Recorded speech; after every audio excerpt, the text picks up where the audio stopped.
The late afternoon sun cast a warm, golden glow over the small town of Red Willow.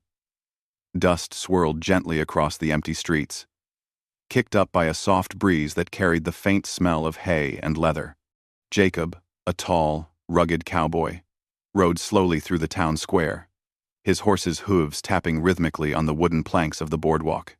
He was a quiet man, known to everyone for his honesty, calm nature, and willingness to help others. Life in Red Willow was simple, predictable, and safe, or so he thought. Jacob's peaceful ride was suddenly interrupted by a commotion near the general store.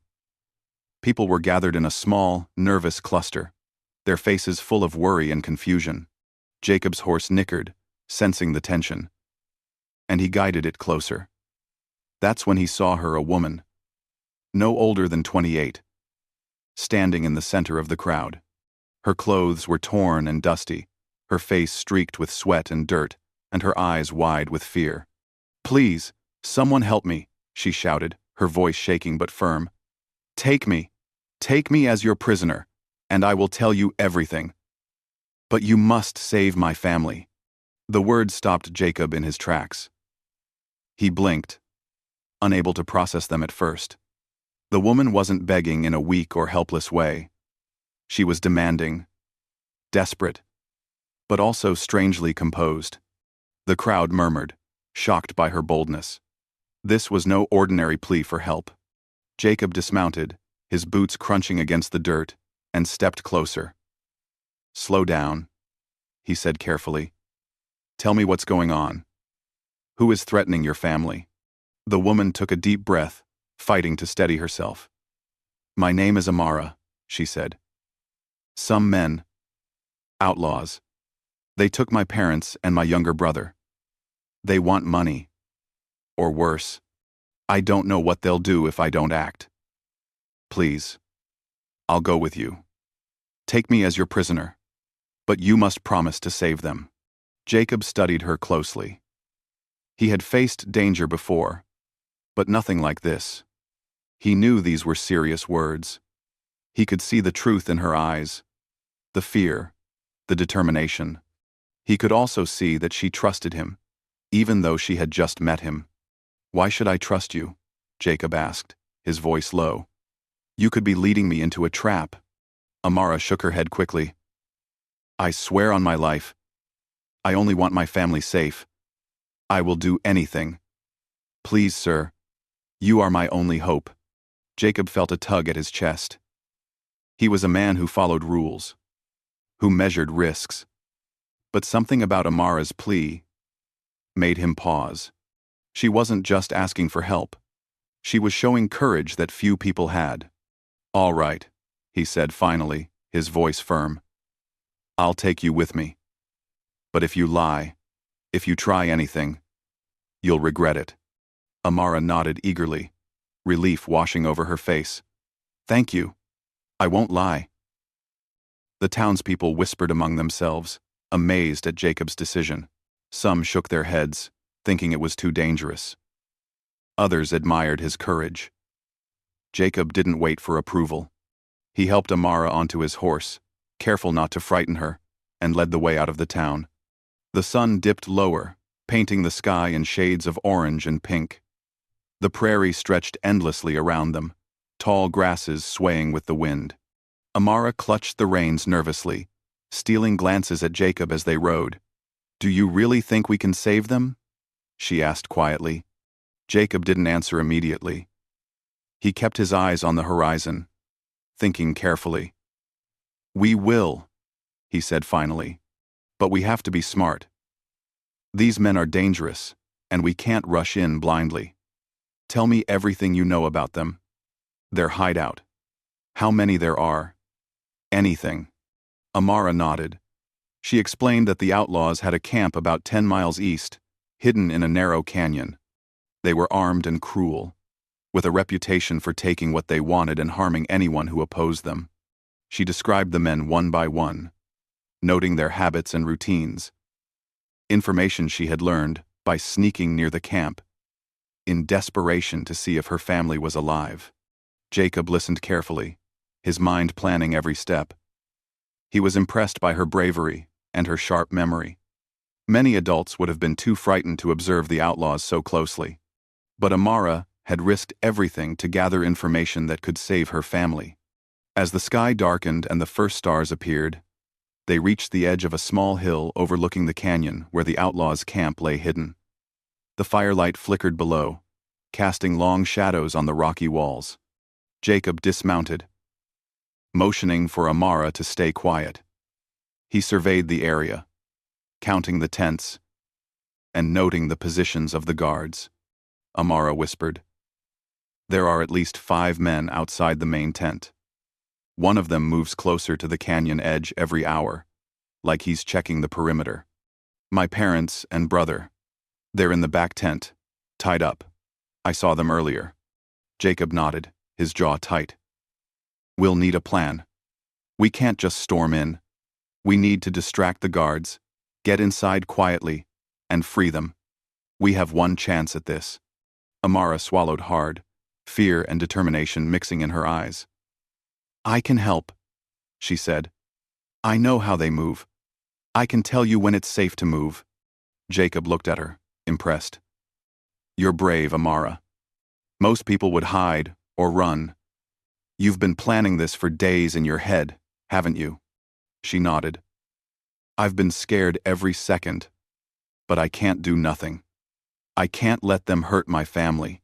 The two of them spent the night watching the camp from their hidden spot on the hill. They spoke in whispers, going over their plan repeatedly, making sure every step was clear. Jacob taught Amara how to move quietly, how to signal when it was safe, and how to stay calm under pressure.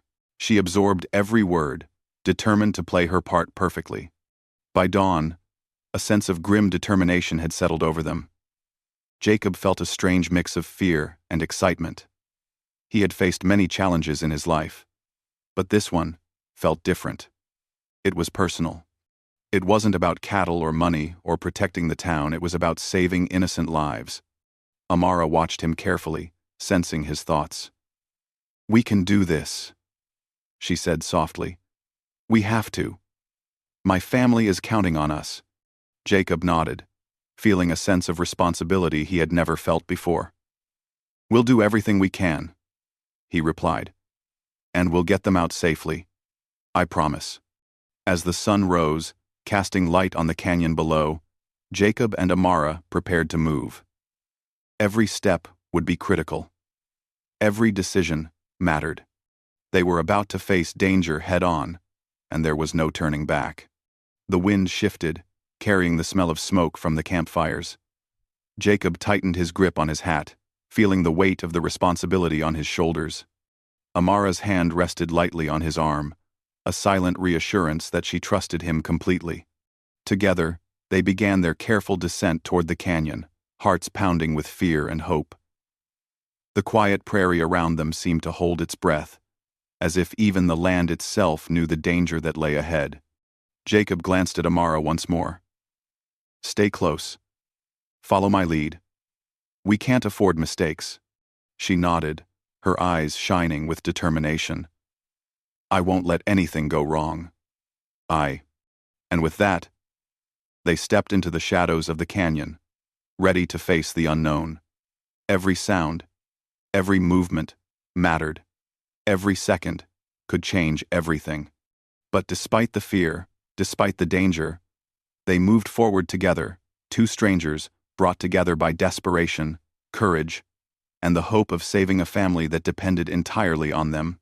As the morning sun climbed higher, the canyon's walls reflected the golden light, and the adventure that would test their bravery, trust, and resolve had only just begun.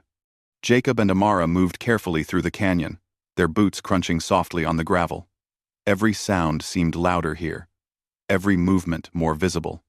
The canyon walls rose steeply on either side, casting shadows that made it easier to hide but also harder to see. Jacob kept his eyes on the outlaws' camp below, noticing each guard's position, timing their movements, and mentally mapping a path that could get them to Amara's family without alerting anyone. Amara's heart pounded in her chest. Every step closer to the camp made her more anxious, but also more determined. She glanced at Jacob and saw his calm, steady expression. He looked like a man who had faced danger many times before, but she sensed the same care in him that he had shown all along. He wanted to save her family as much as she did. "This way," Jacob whispered, pointing toward a narrow ledge that overlooked the camp. "We can get a good view and move without being seen." Amara nodded, gripping the edge of her cloak as they edged along the rocky path. From this height, the camp looked small, almost peaceful. But she knew better. She could see the tents, the small fires, and the figures of the men moving about. She recognized one of the guards, tall, broad-shouldered, always pacing near the main tent. Another crouched near a pile of supplies, occasionally glancing around. Jacob studied the camp carefully. "We wait for the guard near the edge to move away," he said quietly. "That's our chance to get closer." Time seemed to stretch as they crouched in the shadows, waiting. Every rustle of leaves, every snap of a twig, made them freeze. Amara's breathing was shallow, but she forced herself to remain calm. She had to. Her family's lives depended on it. Finally, the guard walked toward the back of the camp, leaving the edge unguarded. Jacob signaled to Amara, and they moved swiftly but silently along the ledge. They slipped into a narrow gap in the rocks, which brought them closer to the tents without being seen. Amara whispered, "The back tent." Jacob nodded, scanning the area one last time. "I'll distract the guards near the main tent. You get to your family quietly and untie them. Move fast." Amara's eyes widened. "Me? Alone?" Jacob gave her a reassuring look. "You know this camp better than anyone. I'll handle the others. Trust yourself, Amara. You can do this." Her heart raced, but she nodded. She moved toward the back tent, careful not to step on loose stones. Every sound felt amplified in the quiet morning. The tent flaps were slightly open, and she could see her parents and younger brother inside, bound but unharmed. Relief washed over her for a moment, but she pushed it aside. They weren't safe yet. Amara moved closer, whispering softly to her family, "I'm here. It's me. I'll get you out." Her mother's eyes filled with tears of hope, and her father nodded, trying to stay calm for the sake of her little brother. Amara worked quickly, untying the ropes, her hands shaking slightly from fear and excitement. She motioned for them to stay low and quiet, then led them out of the tent, keeping their heads down and moving as silently as possible. Meanwhile, Jacob had started his distraction. He kicked a small rock toward a pile of supplies near the main tent. The noise caught the attention of the guards, and two of them ran toward the sound. Jacob crept closer, keeping to the shadows, and used his presence to draw attention away from Amara and her family. He shouted, loud enough for the outlaws to hear, but carefully so he didn't reveal the other's location. "Over here! Who's there?" One of the outlaws barked, running toward him with a drawn knife. Jacob didn't hesitate. He swung his lasso with skill, catching the man around the arm and pulling him off balance. Another outlaw approached, surprised, and Jacob quickly disarmed him, using his strength and experience to subdue him without unnecessary harm. Amara and her family moved quietly behind a row of rocks, following her directions. Her little brother clutched her hand, whispering, "Are we safe?" "Almost," Amara whispered back. "Stay close to me. Don't make a sound." They reached a small path that led out of the canyon, hidden from the main view of the camp. Jacob had cleared the way, keeping the guards occupied and making enough noise to cover their escape. Every step felt tense, but the fear began to mix with a sense of relief. Amara's plan was working. Once they were a short distance from the camp, Jacob motioned for them to hide behind a cluster of boulders. He took a deep breath, scanning the area one last time to make sure no one had noticed their escape. Amara's parents and brother huddled close, their faces showing gratitude and exhaustion. Jacob said quietly, "We're not out of danger yet. Keep moving, and stay low until we reach the edge of the canyon." The group moved carefully along the hidden path, the morning sun climbing higher, casting long shadows that helped cover their movements. Every sound of birds or rustling leaves felt like an alarm. But Jacob and Amara stayed focused. They had rehearsed this in their minds countless times during the previous night. Now it was real, and they had to see it through. After what felt like hours but was only part of the morning, they reached a small rise that overlooked the open prairie. From here, they could see Red Willow in the distance. Jacob smiled slightly, feeling a surge of relief. They had made it this far without being caught. Amara's father spoke first, his voice shaky with emotion. "Jacob, I don't know how to thank you. You saved our lives." Jacob shook his head. "No thanks yet. We're almost home. Just keep moving and stay close." Amara's mother hugged her daughter tightly, tears streaming down her face. "I was so afraid," she whispered. "I thought we'd never see you again." Amara smiled, trying to hide her own tears. The group continued their careful journey across the prairie, using every dip and rise in the land to stay hidden. Jacob led them through safe paths he knew, from his years of riding across the area. Amara stayed close to her family, guiding them quietly, making sure no one fell behind or made unnecessary noise. As they neared the outskirts of Red Willow, Jacob slowed the group. "We'll be safe once we're inside the town," he said. "But stay alert. We don't know if anyone followed us." Amara's family nodded, hearts pounding but spirits lifted. They entered the town cautiously, blending with the early morning activity. Merchants were opening their shops, and a few townsfolk were already starting their daily routines. Nobody seemed to notice the small group moving quietly toward the safety of the main street. Once they were certain no one was watching, Jacob guided them to his ranch. A safe place, far enough from prying eyes. Inside the wooden walls, the family finally allowed themselves to breathe freely. Amara's parents embraced their children, whispering words of relief and gratitude. Jacob watched silently, feeling a sense of pride and quiet satisfaction.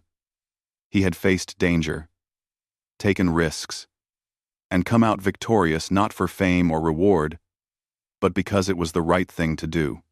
He looked at Amara, who met his gaze with a mixture of respect and gratitude. "You were amazing," he said softly. "You stayed calm. You knew what to do, and you helped save your family. I couldn't have done it without you." Amara smiled, exhausted but happy. "We did it together. I trust you, Jacob. You saved us all." The family stayed at the ranch for a few days, recovering from the ordeal. Jacob helped them return safely to their home, making sure the outlaws had no chance to follow or threaten them again. When they finally arrived, Amara's parents insisted that Jacob stay for a meal. They spoke quietly about their fear, their gratitude, and the courage it took for all of them to survive. As the sun set on Red Willow, Jacob rode back toward his own ranch, thinking about the events that had changed his life. He realized that bravery came in many forms, not just in facing danger, but in trusting others, working together, and acting when it mattered most. Amara stood at her doorstep with her family, waving goodbye. "Thank you, Jacob," she called softly. "You saved us. We'll never forget this." Jacob tipped his hat, a small smile on his face. "Take care of each other. That's what matters most." He rode away slowly, the prairie stretching endlessly before him, thinking about the unexpected bonds formed in times of fear and courage. He knew that this day, this moment, would stay with him forever. A reminder that even ordinary people can do extraordinary things when their hearts are guided by courage and compassion. And so, the town of Red Willow returned to its quiet routine. But the story of Jacob, Amara, and her family became a tale of bravery, trust, and hope that people would talk about for years to come.